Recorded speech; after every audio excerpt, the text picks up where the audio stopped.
Lastly, the word breath used in the Bible has its original roots in the ancient Greek word Plato's, Strong's 4114, which literally means a great extent or a broad plain. That's right, surprisingly, the word actually has a meaning of a large, expansive plain, as in a flat terrestrial landform. So, on top of its conventional usage of meaning broadness or wideness or expansiveness or a great extent of an object or a place, or even a wide range or comprehensiveness of emotion and knowledge, now we can add a literal meaning of a broad terrestrial plane as a final cherry on top. Here, we see the same exact expression of the breadth of the land again, which would most certainly suggest, by the way, a flat and wide expanse of landform, or an extensively broad and level terrain, just as our eyes see towards the infinite stretch of our perfectly flat horizon.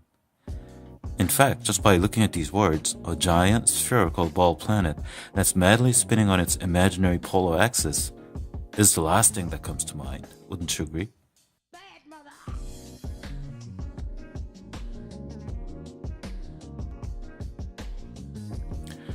Again, the breadth of thy land, or the breadth of the land appears over and over, an expression that would seriously contradict the topography of a giant spherical ball planet which has a continuously convex and round terrain.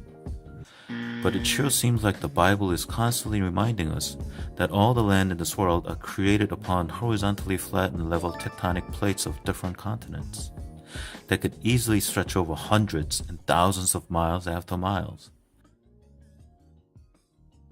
Just as we can observe when standing on top of high mountains.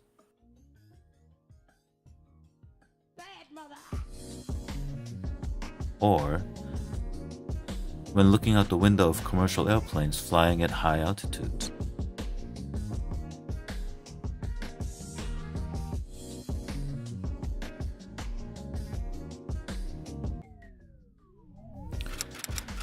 Out of the south cometh the whirlwind, and cold out of the north. By the breath of God frost is given, and the breath of the waters is straitened. Job chapter 37, verse 9 through 10. In this passage, we're told that God's powerful breath of wind creates frost in the morning, just like Superman, but it also irons out and quote-unquote straightens all the breadth of the waters in the world. Wow, as if the breadth of the land wasn't telling enough, we now have the image of all the breadth of waters being literally straightened and leveled out flat to help illustrate the broad expanse or the unfathomable spread of all the flat surface of waters that is known to cover more than 70% of the entire world.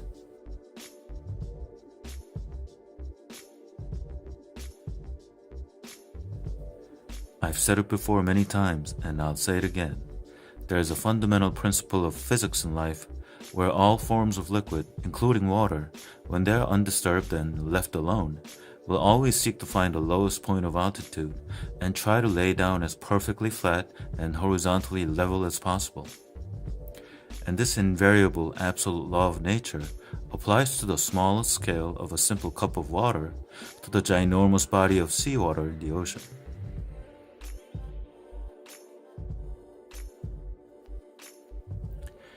And this principle of liquid is very much in practical use today when architects and engineers, or regular people like you and me, still rely on a device called the precision spirit level to build a perfectly flat and level surface, which must also be perfectly parallel to the horizontal grounds of the earth. And it is for the same reason why when we go visit a nearby pond, or a lake, or even a beach, the surface of water always looks incredibly flat and horizontal. Of course, given the fact that there are minimal winds and no other climatic interferences. Then all of this can only lead to one inevitable conclusion, that no man has ever witnessed, or is able to witness the supposed curvature of the earth with their own eyes, ever. Just ask any fisherman, any rock climber, any skydiver, or pilot. It's not there because it does not exist. Not because we humans are too small or too low in altitude to see the grand contour of a round, spherical planet. as many of today's top scientists still desperately and falsely argue. Sure, we may be small in size, but our God-given natural range of visibility, or the natural line of sight, can easily see beyond hundreds and thousands of miles of the Earth, which only has a radius of 4,000 miles, supposedly.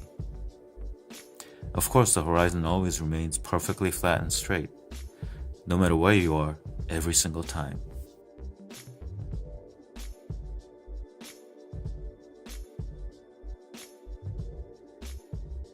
So in summary, all water like to stay flat and level, no matter the shape and size of the terrain underneath. And the surface of water simply does not curve, just because the bottom surface of whatever's containing the water may be curved and unevenly crooked. A simple yet ironclad law of nature. And if 70% of the entire world is in fact covered with water, that's one hell of an amount of horizontal flatness spreading across the entire world, which would totally and absolutely deserve the perfectly fitting usage of the word breath to describe all the land and water peacefully laying on top of this beautiful bedrock we call Earth.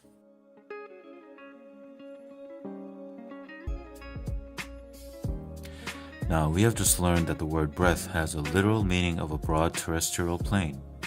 Then what is a plane exactly? According to Britannica Encyclopedia, plane is any relatively level area of the Earth's surface, exhibiting gentle slopes and small local relief. Plains vary widely in size. The smallest occupy only a few hectares, whereas the largest cover hundreds of thousands of square kilometers. Okay, massive square kilometers of flatlands in our world. Got it. Here's even a better one. National Geographic says, a plain is a broad area of relatively flat land. Plains are one of the major landforms, or types of land on Earth. They cover more than 1/3 of the world's land area. Plains exist on every continent. So let me get this straight. 1/3 of our total landmass are plains, and more than 70% of the entire world is water? Like I said before, you keep digging into this rabbit hole, you'll keep bumping into these paradoxical walls of our thought. Plain is another word that appears great many times throughout the Bible, and it is generally used as a specific type of landform, along with valleys, mountains, cities, foothills, deserts, oases, and so forth. And upon reading this particular passage, as lot is being warned to avoid quote-unquote all the plains of the earth and go up the mountains to keep out of harm's way, we can immediately recognize that plains must make up quite a percentage of the entire landmass of the earth. Now, as our modern-day experts all seem to agree, 1/3 of our entire landmass is basically massive plains. And as there are many well-known plains in our world today, there are many plains that appear repeatedly throughout the Bible. Here are some examples of both.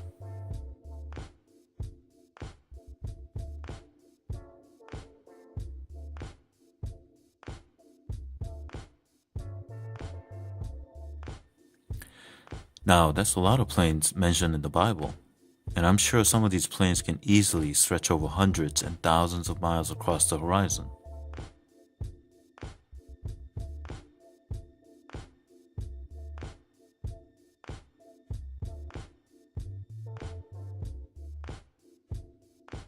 And as you can see in these more modern names of plains, there's a reason why a great number of plains appear so frequently in the Bible.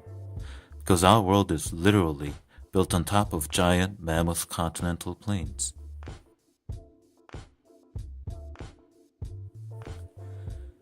For instance, the Great Plains in North America is one of the largest plains in the world, and the length is some 3,000 miles, and the width is about 300 miles to 700 miles, and their area, approximately 1,125,000 square miles. That's about 1/3 of the entire United States. Here are some pictures of the Great Plains.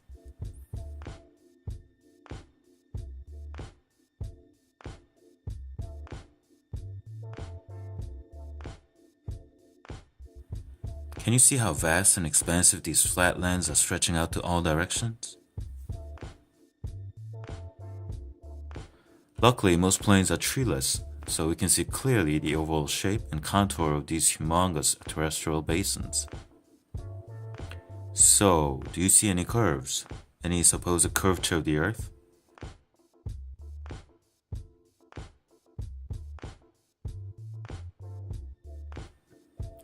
If you have a friend or relative residing in those areas, why don't you ask them if they ever saw any hint of curvature on the horizon?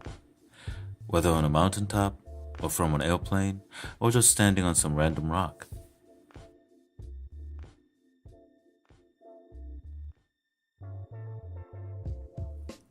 Okay, now we go to Russia to check out the West Siberian Plain.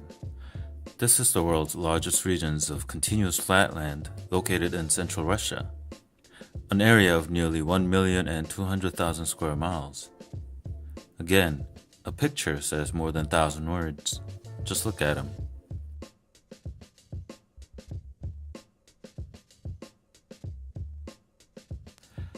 Magnificent, aren't they? And of course, all we can see is an enormous expanse of extremely flattened horizontal lands spreading across all directions, which kind of resembles the massive body of horizontal seawaters stretching across most of our world, no? So you mean to tell me that this is just a tiny section of a much larger spherical ball planet? Is it even mathematically possible for several thousand miles of continuous flatness to spread across on a giant ball that has only about 4,000-mile radius? I think not.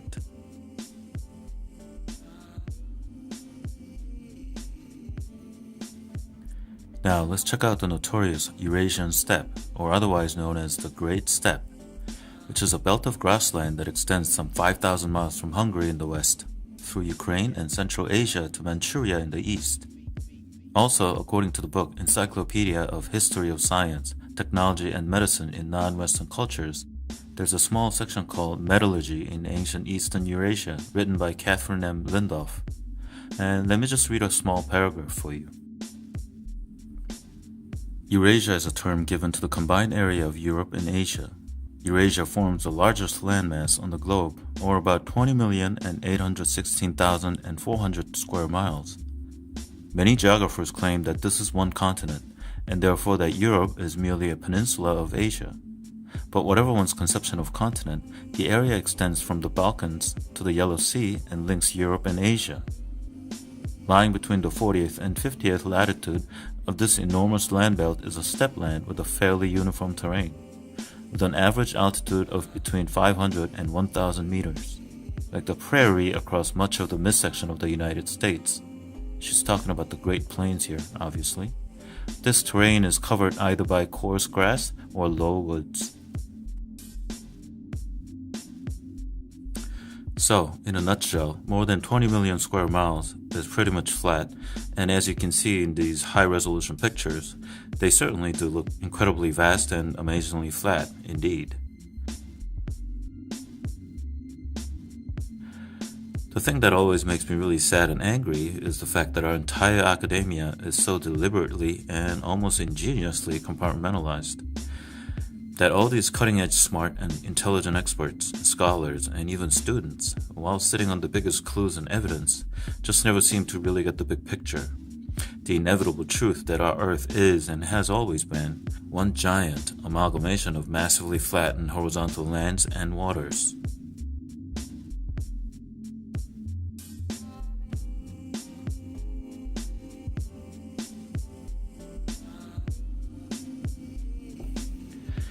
Savannas are just another type of terrestrial plains in our world, and this particular type of plains encompass almost 50% or 5 million square miles of land in Africa. Yep, that's another 5 million square miles on top of 20-something million square miles of terrestrial flatness we've seen so far. And just as our eyes can easily confirm with these stunning images, the hot sizzling savannas of Africa are no exception, but to span out beautifully expansive and inarguably flat and horizontal, just like any other open land in our world.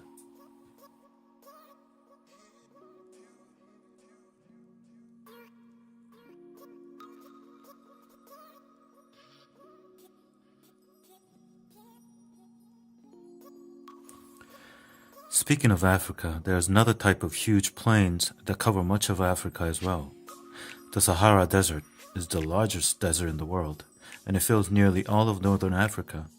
It measures approximately 3,000 miles from east to west, and between 800 and 1,200 miles from north to south, and has a total area of some 3,320,000 square miles. Which means that the combination of massive savannas in the middle, plus the sheer volume of the Sahara Desert in the north, would eventually make the entire continent of Africa pretty much a massively flattened horizontal landform that can be easily observable with our own eyes due to a relatively lesser amount of high valleys and mountains.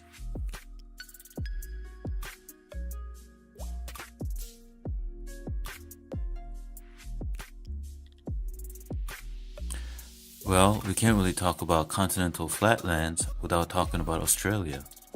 The Australian outback refers to a remote and dry regions of Australia that takes up most of the continent, and it's more than 2.5 million square miles in area and is home to several different climate zones. Now, the more well-known and quote-unquote officially categorized plains are scattered around the western and the southern part of Australia, such as the Nullarbor Plain, which has around 100,000 square miles in total area by itself. But it is more than self-evident that the entire Australian outback is basically one colossal continental chunk of flatland, as you can see from these stunningly beautiful, yet undeniably telling images yourself. And not surprisingly, regardless of the altitude these pictures are taken from, the distant horizon line looks, again, completely flat and perfectly horizontal. But unfortunately, for most of our lives, we've been purposefully misled to believe that this is just a tiny section of a much larger, round curvature of the Earth.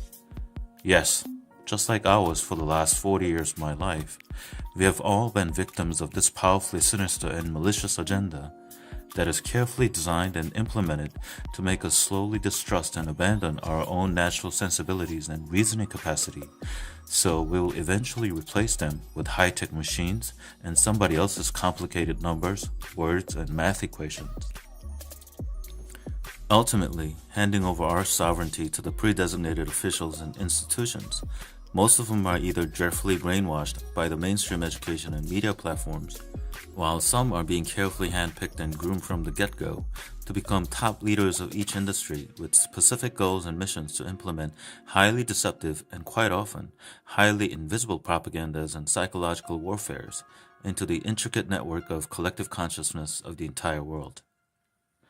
First and foremost, a self-spinning spherical ball planet dancing around in the ever-expanding space of swirling galaxies, being the major front-runner for all of them. So, for instance, if we choose to use our own cognitive skills and sensibilities, this famous landmark in Australia called Uluru, or Ayers Rock, according to Britannica, rises about 1,142 feet, or 348 meters above the surrounding desert plain. Wait. Oh snap. It does say above the surrounding desert quote-unquote plain. Wow, I rest my case. No, but really. You know, I could do this all day and go on and on about all the other major plains in our world, pulling up their spec sheets and their respective high-quality images and pictures, such as the North China Plain that covers around 158,000 square miles, again as flat as pancakes.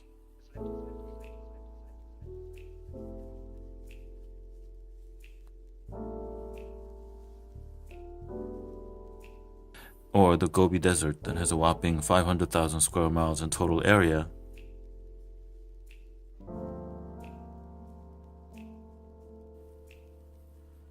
Just look at these breathtaking images of our massively straight horizontal line, dividing what's above and what's below.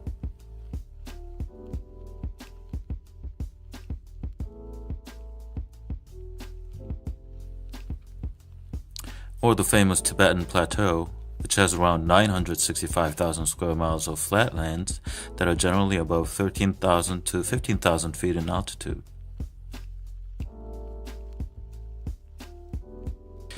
But let's all try not to forget the fact that these are just some of the more famous planes that I'm mentioning here as examples. And in reality, there are so many more planes of different types and sizes all over our entire world. So, are we finally understanding why there are so many different names of planes playing major roles in the Bible? Are we finally understanding why the expressions all the plane or all the breadth of the earth make sense and could only make sense on a vastly flat and horizontal earth?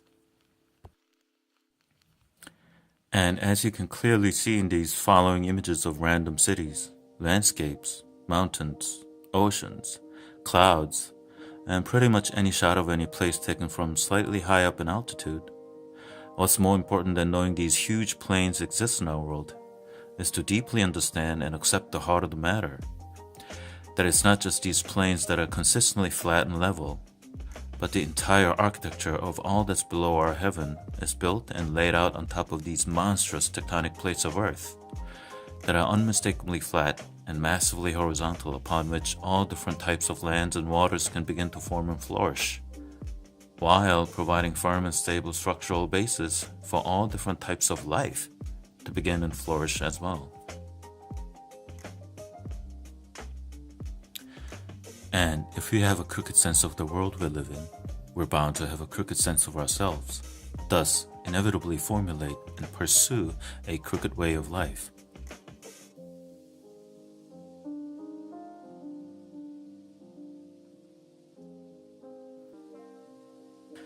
Because all truth in life are never too complicated nor dubious in nature.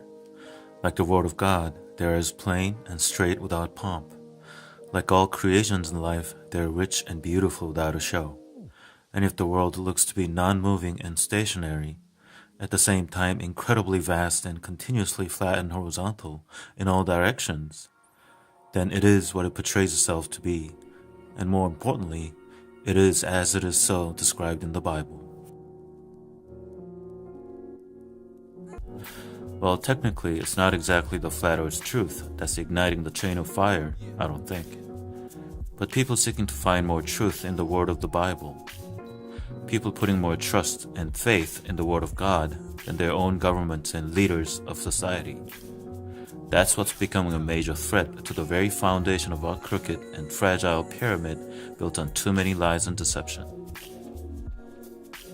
Did my eyes start to open in brand new ways to recognize so many deeply hidden patterns and agendas, along with dangerous psychological traps and pitfalls of our inherently deceptive and two-faced culture that I just never noticed before. Yeah, I too was an addict and a victim of this ingenious mental poison, which ultimately makes all of us to worship what's not real and what's not of true value.